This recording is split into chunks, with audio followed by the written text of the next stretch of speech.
Dva se draga vrlo milovala, na jednoj se vodi umivala. O, jedan se peški rotirala. So here we are. Where are we? The seven forests? Yeah, this is a place called Seven Forests. Today Sarajevans call it Two Forests because we cut 5 of it during the war. For firewood? Yeah, for firewood.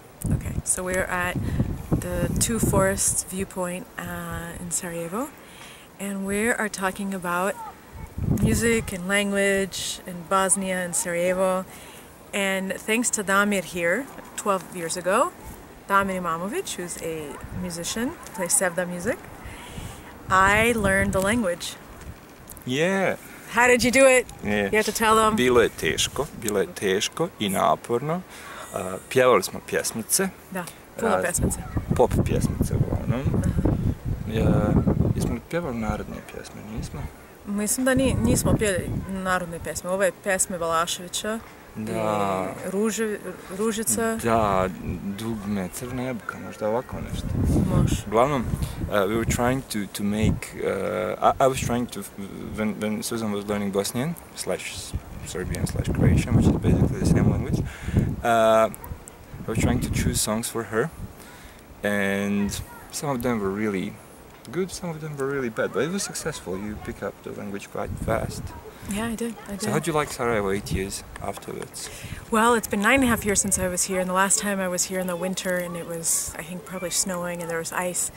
It is a beautiful city, and there's so much soul when you go into the city, Sarajevo. You just feel it. There's this excitement, dynamism. Sometimes people are arguing, but I love walking in the hills of the city, and I love the old Ottoman architecture. It really makes me think about how life was here, you know, hundreds of years ago. And you had me read this book, Dervish i Smrt, which was about the Ottoman period. Dervish and Death, or Death and the Dervish in English. Death and the Dervish, yeah. By Selimovic, right? Yeah, it's a famous, Mesha Selimovic is a famous Bosnian writer, one of the most prominent writers of the 20th century. And he wrote a lot about mentality and spirit of Balkan people, especially Bosnian people, and especially Bosnian Muslim people. Especially, it was at a time when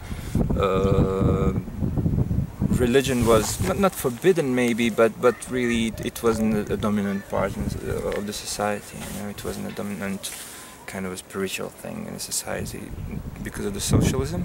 So it was, you know, quite an important thing for identity of local people around here.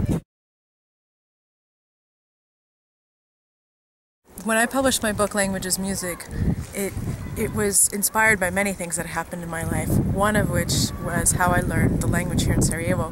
I did have a grammar book, I didn't read much of it, and I did read the newspaper sometimes, but mostly I learned through music. And remember my first apartment, I had no TV, I only had the radio. Yeah. I used to listen to like shortwave radio signals from the Vatican, so I'd get stuff in French and English and Italian. And it's not, I wasn't here during the war, I was here after the war. People had satellite TV, but I didn't have one. So I listened to Bosnian music all throughout the day, even songs that I didn't like. But that's one of the reasons I was able to learn the language and pick up on the accent, was just because I listened to the news in Bosnian and also music. And some pop music too, right? We learned?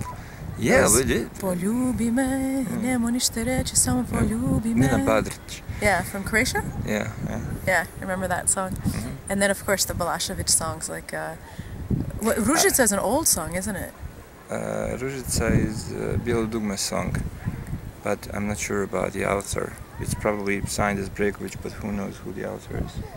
Yeah, because, I mean, I've heard it, Goran Bregović, I said Balašević, I meant Goran Bregović, but I've heard it in Greek, I've heard it in many different languages, that song, yeah. Majka ne da da se ljube dragi, pa rastavi